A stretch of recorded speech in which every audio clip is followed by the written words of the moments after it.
वारीचा घेतला पावलांनी आम्हा वाळवंटी तुझी सावली गळा भेट घेण्या भीमेची निघाली तुझ्या नाम घोषात इंद्रायणी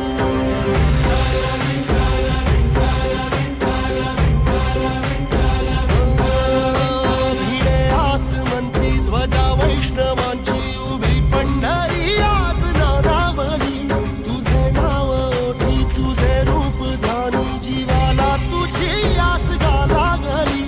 जरी बाप साऱ्या जगाचा परी